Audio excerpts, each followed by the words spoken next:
Yo, welcome to your favorite YouTube channel, MDV Sports. Today, I'm going to be talking about the latest happenings in the world of football, as usual.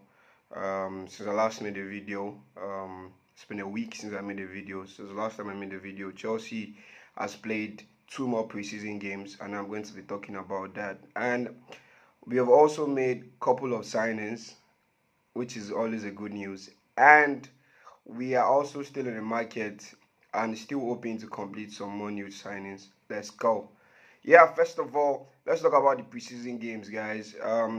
Since the last time I made a video, Chelsea played against Newcastle in the Premier League Summer Series. It was a fantastic game. The game finished 1-1. The beautiful thing about the game was Mauricio Pochettino was able to continue to experiment with the squad. We finally saw a Enzo and Kasede pivot. We saw Bashu Humphrey start the game with Chalobah. We saw Kepa. We saw Rhys James captaining the side for the first time. Ben Chilwell also completing the back four. Then we had Christopher Nkunku finally starting again with Nicola Jackson together. We had Ian Martin and we had Mihailo Mudryk after the fantastic game he had against Brighton. So everybody was expecting him to kick on. It was a good game. It was a good first half. There was a lot of tempo to the game. Chelsea controlled the tempo, had good chances. The link up between Nicolas Jackson and Christopher Nkunku was top notch. Nicolas Jackson looks like a potential signing of the season candidate because he has just been exceptional. Given the amount Chelsea signing for 35 million euros, and for him to be so good with his back to play, for him to be so good with his link up plays, controls, touches around the corners for his teammate, linking up with his teammate, always trying to run behind the defender. And not always he's always making the run. He's never tired. Even when the ball does not come, he continues to still make the runs. And he's so good with the ball at his feet. His flat foot is so good. He's somebody that is tricky. Somebody that could beat defenders with his pace, with his tricky, with his dribble, and he's strong as well. So it looks like a top signing for Chelsea. Given the amount of money he was signed for, and actually given what he has been able to produce on the field for now. So Christopher Nkunku also had a good game. Maybe not the best game that he has played in this preseason, but he had a good game. I think he struggled a bit at the beginning because he was unable to understand the tactical formation. Because there was a part during the water break, during the drinks break, where Mauricio Pochettino could be telling him that he needs to come a bit, he needs to drop back a bit into the midfield to help the midfielders in the midfield. That he was moving too much as a striker, that he was in the game, in the position he was actually playing as a 10. So actually it wasn't his best performance, but still you could still see in the quality that he has in his touches, and you could still see the quality he has in his touches, and you could tell why Chelsea signed him for that amount of money that he was signed for, and you could tell that he is going to be the superstar of this team. So moving on from the first half, the second half was a bit dry because there was a raft of changes. Nicolas Jackson was substituted for Bosto. There was a lot of substitutions which actually affected the tempo of the game. But all in all, it was a very good performance by the young Chelsea squad against a Newcastle team that was actually close to full strength. I think the only key players that was missing in the Newcastle lineup was Callum Wilson and Bruno Guimaraes. But apart from that, I think all their first 11 actually played. So it was actually a top game. Tonali was in midfield. We have Joe Linton in midfield. I think it was Willock, Wilson, and Guimaraes that didn't play. Apart from that, it was a full strength Newcastle squad, and they played the game. They used their first 11 for more than 80 minutes of the game, so it was a proper clash. Not forgetting that Chelsea finished 20 points behind Newcastle this season, so given last season. So given the fact, so with all those facts being considered, playing a 1-1 draw against Newcastle with a young player, with a strictly young player, shows the kind of levels Chelsea are currently, and you could see like it shows that the team is already improving and coming on nicely. Yeah, moving on from the Newcastle game, let's talk about the game against Fulham. A game that if Chelsea won, they would actually be the winner of the Premier League Summer Series. The first edition of the Premier League Summer Series. It was actually a good game. I think the first half, the starting 11, the first half, when the lineup came out, it was looking kind of weird. But when the game started, you could see like the quality in the play. You could see that okay, the team was actually not as bad as people thought. Gaga Slonina actually started his first game as for Chelsea. He had his first minutes as a Chelsea player. Thiago Silva was actually at the back. Bashi Humphries also starting with Thiago Silva. There was Malo Gusto, Chilwell looking sharp, looking super fit. And finally, we had, for now, if Moises Caicedo is not signed, I think in this game we actually finally saw the midfield three that might actually be starting for Chelsea, or we actually saw the pivots that Chelsea might actually be using going forward if Moises Caicedo is not signed. We finally saw Andre Santos and Enzo Fernandez in the midfield. What a partnership they are building. I know this is just preseason and we just played against Fulham with all due respect, and we should not be getting ahead of ourselves. But if this is just an appetizer, trust me, I want the full course meal, because the partnership, with what they demonstrated in the first half of this game, it shows that the partnership has a higher potential of becoming something special.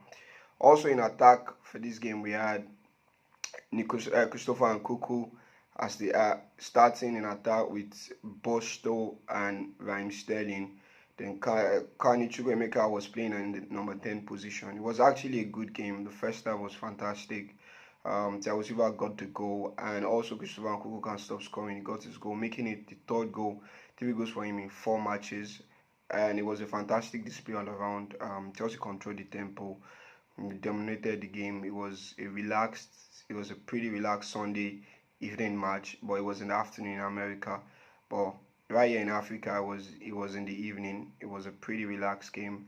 I think every Chelsea fans who attended the game for sure would have been entertained. And the second half, there was raft of changes as well. Rhys James came into the game. Chalobah had a niggling issue. I don't know. Mauricio Pochettino said after the game that hopefully it's not something that is going to keep him out for long. It's not something that is complicated. So hopefully it's just a little knock and he's going to get over that. The game was a fantastic game all around. Nicolas Jackson came on in the second half, and as well still proved why he is my potential pick for the signing of the summer. He has been fantastic. Also came into the game, played well. Angelo Gabriel finally got a chance again because he didn't play against Newcastle. Got a chance, got to play the full second half. He was solid as well. And Martin got to play. He was solid as well. Conor Gallagher was solid throughout the game. Then the only person that looked far from himself was Cesare Caicedo. I don't know. He did not have the best of games. He misplaced his passes. He would lost the ball a lot. He mistimed some tackles. It was just all over the place. But apart from him, everybody, I think, in the second half, of course, lost the quality of the first half due to the raft of changes. But it was still a fantastic display, and it was still a fantastic win. And Chelsea has won the Premier League Summer Series. It's always a Chelsea thing. So categorically, we can say we are not ending the season trophyless because we won something. But trust me, this is just the beginning. We want to win the big ones, but at least for sure, like we have our hand on something. But of course, and it shows that the team is building in the right direction. Moving on from the preseason games, let's talk about transfers. Chelsea are on the verge of completing the signing of the Rennes midfielder Leslie Ugochukwu. He is a central defensive midfielder. He's just 19 years of age. Backs of experience, has played 60 games already for the Rennes first team. He ranked in the top five for tackles made, for interceptions, for under 20 players in Europe top five leagues, and he is actually touted to be Caicedo's replacement for Brighton. So Chelsea actually trying to get Moses Caicedo, and also has potentially signed the player Brighton actually had in mind to sign to replace Moses Caicedo. The boy is talented. He has high potential. His ceiling is high. He's played in a lot of games, important games. Was a mainstay in the Rennes midfield that actually finished in the top four in the French League. On there are reports or there are rumors saying he is going to be loaned to Strasbourg. I don't know how that will be possible, because when you are a defensive midfielder that starts for a team that finished in the top four, then you are assigned to be loaned to a team that finished in the 15th position in the same league. Honestly, I don't see how it works, but there are also reports saying Mauricio Pochettino actually wants to see him in the last preseason game Chelsea has, to see him in training to evaluate what decision they will have to come up if he's going to be staying with the first team or if he's going to be loaned out to Strasbourg. So moving on from Leslie Gochukwu, who is a top signing, I'm still going to be making a video talking about his qualities. Also, Chelsea are also on the verge of completing the signing of Axel Disasi. I remember that I made a video.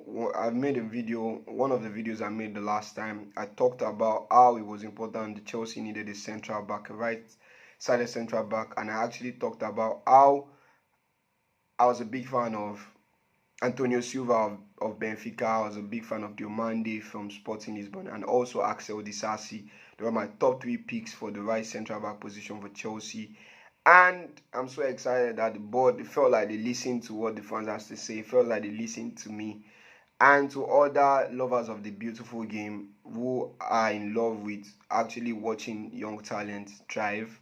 So I'm so excited with the sign of Axel Disasi. I think it brings the physicality that Chelsea lacks in defense. It brings the height that we also lack in defense.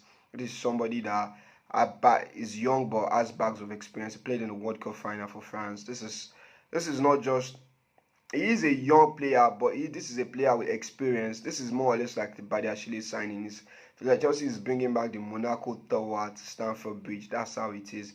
The Badiashile and Disasi partnership. This is a defender that ceiling is high. Is at times is stuck with Mark lately.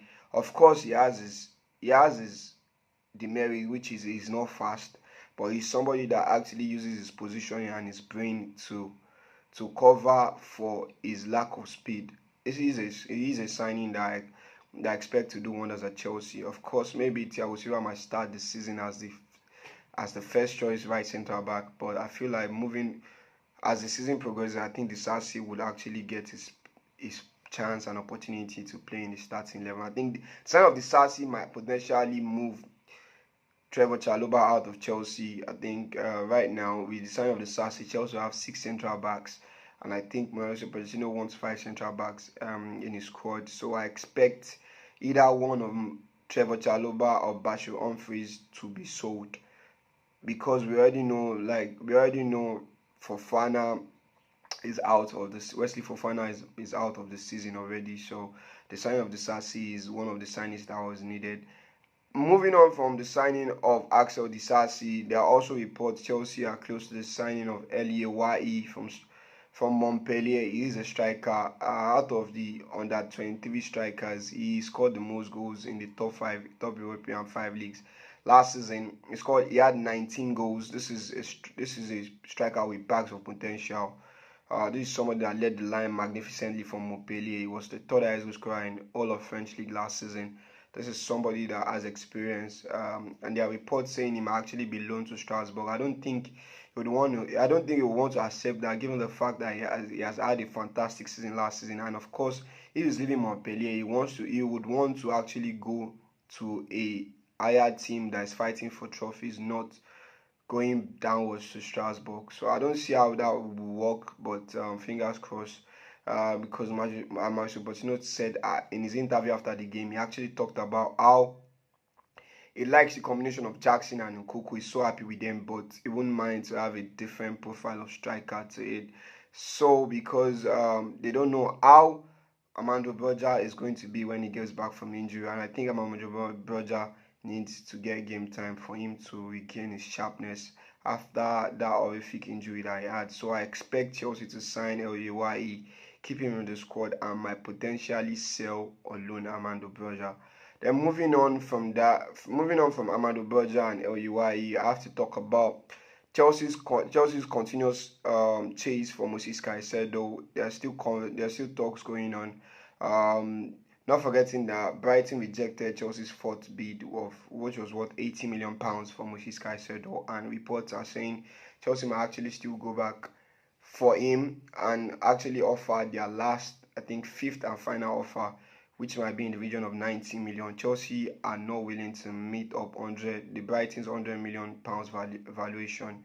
So fingers crossed to see what was going to happen in the case of Moises Caicedo. Also, there are also reports linking Ajax Mohamed Kudus and Crystal Palace Michael Olise to Chelsea.